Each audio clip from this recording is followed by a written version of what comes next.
Guys, this is a brand new Arma Kraton, and today I'm going to show you how to turn this truck into the ultimate basher you can actually afford. I'm going to show you what upgrades you should buy, and just as importantly, what upgrades you shouldn't buy. But first, let me tell you why I picked this Kraton. Obviously, this truck looks awesome, and I think this green color is my new favorite. But of course, it's what's underneath the body that really makes or breaks a basher, and this thing's got it where it counts. Just like any basher, this does have its weak points that we're going to be addressing in this video. But with the latest update, this thing comes with a bunch of parts you're not going to have to upgrade, which is going to save you money in the long run. Something we would have been upgrading in previous versions are these shock caps. However, this latest version comes with EXP shock caps, which really don't need upgrading. Just like the shocks, these updated front knuckles are a lot stronger than we've seen on previous vehicles, and again, not something you have to upgrade right away. And this is mirrored back here, where updated rear hubs are also quite a bit stronger than they used to be. These adjustable upper links are also very strong and generally don't break, and the steering toe links have also been updated, making them even stronger than they were before as well. Combine that with an updated rear wing mount and an updated tower-to-tower brace that connects here in the middle, and you've got a pretty nice platform to start upgrading. Of course, what should and shouldn't be upgraded is kind of a personal choice, and we're going to be making some controversial choices in this video. Before I show you what we are going to be upgrading, first we need to talk about what upgrades are and what they aren't. Very briefly, upgrades or option parts are typically going to fall into two different categories, either a replacement part or an add-on part. A replacement part, like these hinge pins, are going to replace something that's already in the car, will typically be a similar size and shape, but are at least hopefully made out of a stronger material, so it'll be more durable and less likely to break. Of course, an upgrade being less likely to break can be a double-edged sword, which we'll talk about in a minute, but add-ons are installed in addition to what you already have. This brace is a perfect example. It's designed to go underneath this chassis and strengthen it, as well as look really cool. And looking really cool is definitely a reason to upgrade, though some people might not think so. And that's because what you upgrade and how much you upgrade is definitely down to personal choice. Especially with cars like this V6 Kraton, there are enough things available that you could build an entire car out of pretty much nothing but upgrades. And while what I'm about to show you is a carefully curated selection based on my own experience with this platform, it doesn't necessarily represent what you need to do to the car. This thing's great right out of the box, or even what you would want to do to the car. These upgrades are just my opinion, and while I'm doing this, make sure you give me your opinion on what you think I'm doing right and what you would have done differently. One final thing we need to cover before we get started is why I chose the V6 Kraton and not the EXP Kraton. Out of the box, this thing already has most of the important EXP bits on it, and I think it's the perfect starting point for a budget ultimate upgrade. Speaking of which, let's dig in. Unlike most ultimate upgrade videos, we're not going to start by stripping the chassis because we're not going to be replacing this one. It's already 7075, and keeping it's going to save us a bunch of money, though we will be reinforcing it. Because I'm not removing the entire chassis, I'm just going to put these screws back in the skid to keep them organized. This is a great way to remember where screws go if you're not going to be using that cardboard trick I showed you in another video for a full chassis teardown. With this rear end removed, we can see the biggest weak point in this chassis. The Kraton has an extended area here. Even though this is 7075 aluminum and this area has been thickened over the years, it still sticks out pretty far, and it's a place we're going to want to address. But before we do that, we need to focus on the rear end because it's in this area of the drivetrain where the majority of the money on this upgrade is going to go. First thing we need to work on is this differential, and these differentials have gained a little bit of a mixed reputation lately. And while it hasn't personally happened to me, some people have experienced breakages inside these diffs. And while I don't know for certain, I suspect it was a batch problem with certain gears, because this V6 uses the EXP differentials and they've been around a long time, and the problem being described is fairly recent. What people are experiencing is that the ears behind these side gears get sheared off. The reason I'm suspecting a batch issue is because these gears have been around since the very first Kraton EXP, and they've been holding up fine for years. And while I suspect this issue's probably already been resolved at the factory, we're going to be upgrading to this aluminum and steel differential case. These things are about 23 bucks a piece, and they are probably the best upgrade you can do for the V6 Kraton. The most common culprit for broken gears is flex. This aluminum and steel has a lot less flex and really helps keep the gears aligned under heavy load. This is a cheap and awesome upgrade. I like to just work in a little paper bowl like this. It keeps the mess contained. And a lot of people ask me what I'm using here. This is just a regular dental pick. It's not even a real dentist dental pick. It's just one of the cheap Amazon ones. It makes it a lot easier to dig gears out of differentials. And it has a bunch of other uses as well. I definitely recommend picking up a set of these. They're really cheap. One other really nice thing about these aluminum housings is, unlike on the plastic one where you have to take this grub screw out, In order to remove this bottom pin, the three-piece nature means you get to work on both sides separately. Now to put this back together, we're just going to pop on our bottom bearing. However, instead of using the stock outdrive, we are going to use these upgraded M2C ones. These stock outdrives are pretty good, but they tend to crack and split sometimes, and I found these M2C ones don't. And at only about $25,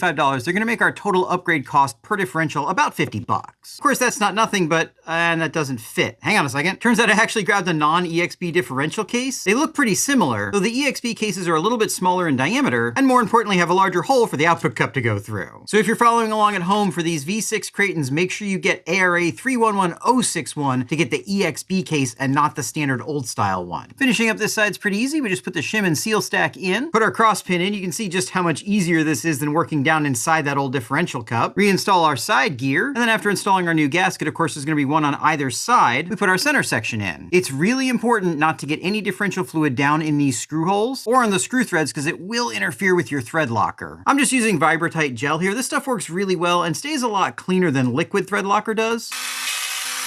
But of course, the type you use is a lot less important than making sure you get plenty on there and making sure those threads are nice and clean, because if these come loose, you're gonna have a bad day. Now, with a little bit of care and a little bit of luck, we should be able to get these side gears in here all as one unit, just like that. And to fill the differential back up, it calls for 80K. I'm gonna go ahead and use 100K differential fluid, mostly because that's what I have available. Differential tuning and what differential fluid you put in is a really personal thing and very much depends on what kind of bashing you do, your own bashing style, and just your personal preferences. For the front and rear differentials, it's usually best to stick around stock unless you have a very specific need. We'll talk about the center differential some more in a second because we're upgrading that as well. Ideally, once the fluid is settled, you want it right above the crosses in the gears. But for lubrication purposes, it doesn't really take that much fluid, so it's not that picky on a basher. Just make sure you get a decent amount in there and don't get it down in those threads. While that's settling down, we'll go ahead and swap out the output on this side. Again, this pick comes in really handy. Pop that in there and then let's put it back together. We're not going to be upgrading the ring and pinion gears because they are already pretty strong in EXP guys. So there's one thing we're going to do to make them a lot stronger.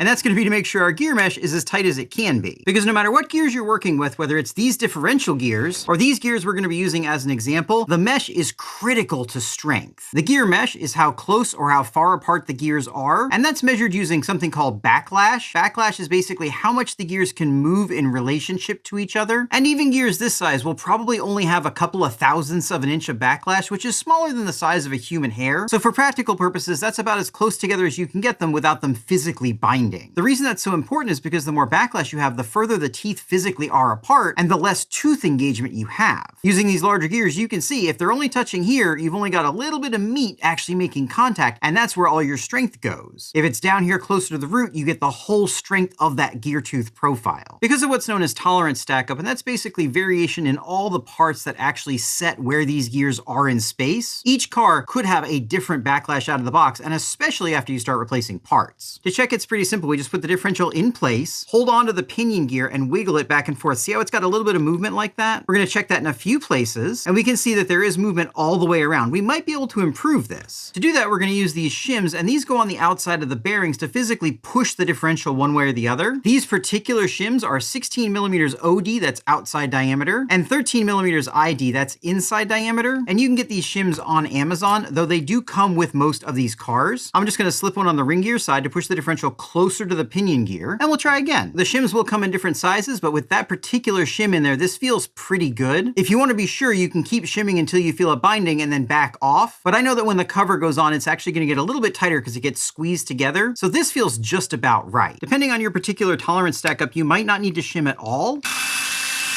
But you'd be amazed at how much properly shimming the differential increases the strength of that ring and pinion. And especially with that aluminum case, which holds them in place properly, this makes for a very strong differential setup. With that lid on, I'm going to check one more time to make sure there's no binding, and this feels basically perfect. We might have been able to go a little bit tighter, but I think this is going to work great. Now, before we move on to the next step, we're going to take all of our stock parts and put them in bags. This is going to be really important. I'll tell you why later on. The last thing we're going to do in the rear is upgrade from these stock dog bones to these much larger M2C units. These are about $45, and while they're not strictly necessary necessary, they are a big durability improvement. These stock dog bones are fine, but they do tend to break in really hard crashes. That's because the suspension arms flex more than you might think, and of course these are pretty inflexible. I will say though that if you keep your stock dog bones, if they get bent, you can just bend them back with a hammer and a block of wood, pound on them with your foot or whatever you need to do. They don't have to be perfect, and you can get several rebends out of these before you have to replace them. For this ultimate affordable upgrade though, we're going M2C. And speaking of these arms, we are going to be replacing the stock ones with RPM arms. The stock arms are pretty decent, but they are kind of the biggest weak point of the car. These RPM arms are better, though they still probably will be the weakest point in the suspension. That's not a terrible thing though, because these arms are fairly cheap and easy to replace, and they make for a good mechanical fuse, though I do like the RPM ones better. And at only about 50 bucks for the entire set front and rear, I think this fits in perfectly with an affordable ultimate basher.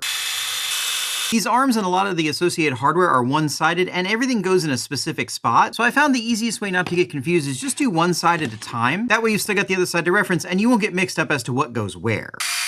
For these droop screws, you definitely want to make sure you put the washers back on as they came off from the original.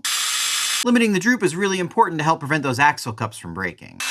One really nice thing about these new V6 rear hubs is not only are they a lot stronger, but they've foregone having those spacers between them and the arms. It makes them less adjustable, but for a basher, you don't really need that adjustment, and it makes it stronger and easier to assemble. Now, before we reinstall this shock on the arm, I've got one more upgrade to do that's really good and fairly cheap. Like I said, we're going to be keeping the stock shock caps, but we're going to replace the shock pistons inside. At about 25 bucks, these M2C zero rebound shock pistons make a really big difference on jump landing. Let me show you how they work. They come with these little O-rings that you install around the outside edge. These O-rings bear on the inside wall of the shock body, and they also have these slots that actually feed through to the O-ring channel. What this does is when the shock piston is going up on compression, the O-ring doesn't really do much, but when the shock piston is coming back down on rebound, these channels actually push fluid behind the O-ring and slow it down. This gives you more rebound damping than compression damping, and helps prevent the truck from bouncing on big landings. Installation is very simple, and you don't even need to take the shock all the way apart to do it. All I need to do is pop off the shock cap, push the piston all the way up, pull a retaining nut off the top of the piston, and then swap the pistons out. Black pistons go in the rear, white pistons go in the front, and make sure you transfer this washer too. Now we just pull the shock shaft all the way down to the bottom, top her off with fluid. I'm using 1000 CST. I think stock is 1300, but I don't have any. We're only putting a little bit in, so it shouldn't matter though. Pop the cap back on, pull out this bleeder screw. This actually uses a little copper washer for sealing, which is nice. Slowly push the shaft all the way up, making a big mess. And then while holding it up, put the screw back in. Ideally, you want to get as much air out of there as possible, but this is a basher, so good enough is good enough, and this feels good enough. Now let me get this reinstalled and do the other side. And that's one practical rear end upgrade complete. And while it doesn't look very different, I think it's got it where it counts, though I've made a few controversial choices. Even though this is just a stamped 6061 tower, I chose not to upgrade it. And I also chose not to upgrade anything in the inner hinge area. Before I tell you my reasoning behind that, I want to say thank you so much for your outpouring of support in the last video. I let you guys know that this channel isn't monetized, and the best way you can thank me for making these videos and let me know you want me to keep making more of them is by subscribing. But a lot of you guys wanted to know why the channel isn't monetized and why I don't accept affiliate commission either. And the reason is this channel is designed so I can hang out with you guys. And as soon as it becomes about money, that really changes things, and I just don't want to change things. Beyond that, the explanation gets a little bit more personal and not really in the scope of this video. However, if you want to see me do an Ask Me Anything video, let me know down in the comments. And while you're down there, if you do want to support the channel, make sure you hit that subscribe button, because that is the best way to let me know I'm doing a good job. By the way, I'm not counting these RPM mudguards in the upgrade cost. They really aren't necessary. I just think they look cool, but they're like 10 bucks if you want to put them on. Now, why didn't I upgrade the tower, and why didn't I upgrade these blocks and hinge pins? With the modern design of the Kraton and all the reinforcement it has, these towers actually hold up pretty well, and replacing them's pretty expensive, so I think it's good just to leave them. If you find these do get bent, they're usually pretty easy to bend back, and if you bend them too many times, you can always upgrade them in the future. As far as the hinge pins and blocks, I think that these hinge pins make for a good mechanical fuse. If you get too much stress on them, they'll bend. You can always bend them back or easily replace them. And then these hinge pin blocks have steel in them, which is pretty strong out of the factory, and again is very expensive to actually upgrade, though the upgrades from M2C are pretty awesome. Of course, this is a practical upgrade, so we have to have our limits, and this is where I drew the line. Before we put that rear module back on, we've got some upgrades to do here in the center, but maybe not as many as you'd think.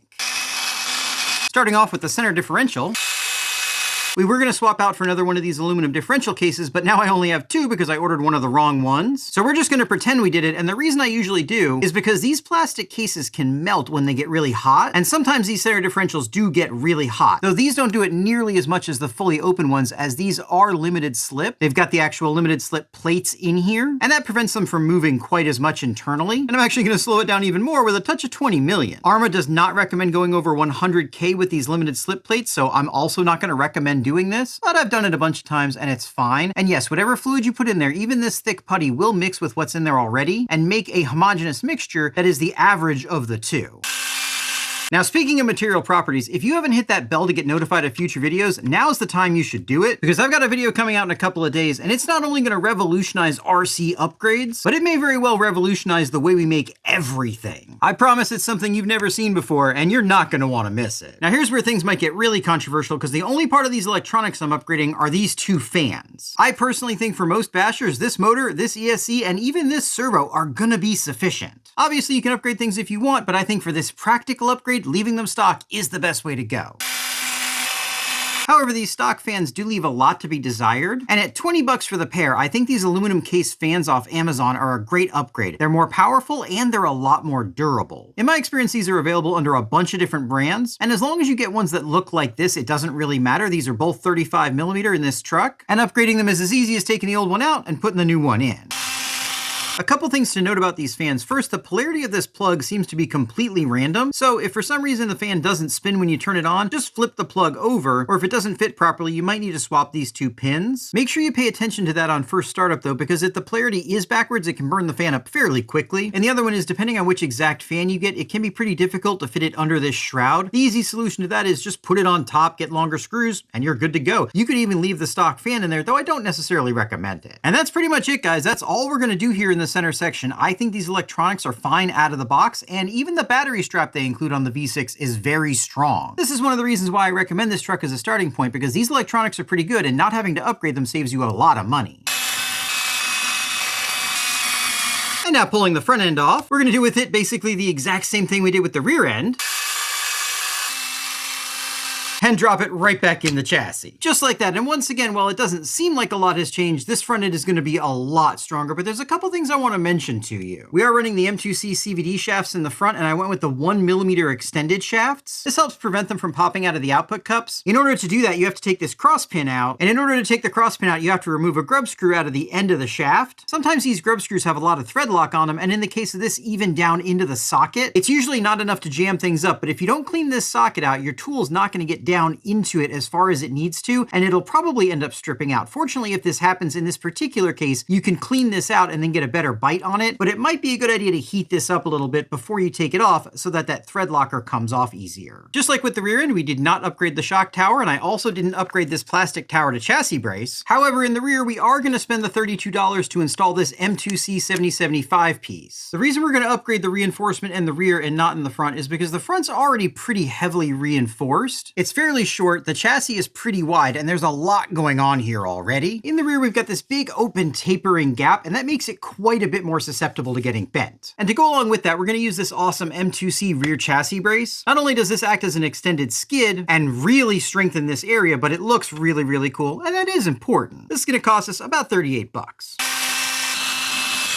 And with that installed, we just need to pop the stock wing back on, reinstall the rear tower to chassis brace, and with that, this beast is done. But before we take it for a blast, there's just one more upgrade we need to do. And that's to this body, because while this beautiful new green colorway looks really awesome, we can make it a little bit stronger. And in order to do that, all we need is a couple bucks worth of Gorilla Tape. Between the clipless system and the brace in the middle, this is already a pretty strong setup, but I like to add a little bit of tape on the front, down these sides, and then reinforce the rear area. You can go as far as taking all of this off and then reinforcing the whole body, but that does increase weight and it takes a lot more time. This is going to be pretty easy. I'm just going to take a piece of tape that's about the right length. I'm actually going to rip it down the middle, and that makes it a lot easier to apply. And then I'm just going to stick it down wherever I want to reinforce. Again, you can do as much or as little of this as you want, and you can also do drywall tape and E6000 or shoe goo.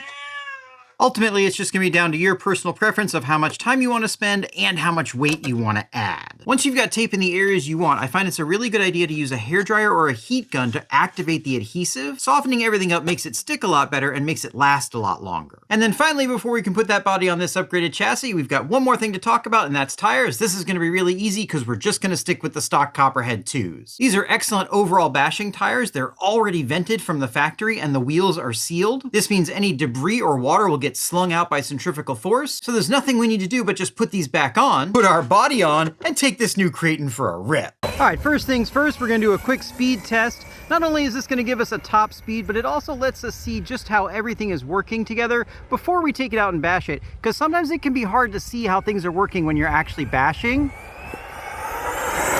Full throttle, nice and smooth, felt really good. This thing is very quick out of the box. Give her another pass. Full throttle. Yeah, I really love how this thing drives out of the box, and that's why I don't think the electronics really need to be upgraded. Full throttle. All right, that should do it. Let's bring her on in and see what we got. I don't think I quite got to top speed here. We don't really have the room for it, but as you can see at 52 miles an hour, that is plenty fast enough for general bashing. And general bashing is what this thing absolutely excels at. I do want to mention that even out of the box, this thing is a really, really good basher. These upgrades definitely make it stronger, but even if you don't do these upgrades, this V6 Kraton is a fantastic backyard basher, has plenty of durability, plenty of strength, and plenty of power. However, with these upgrades, it really takes it to the next level.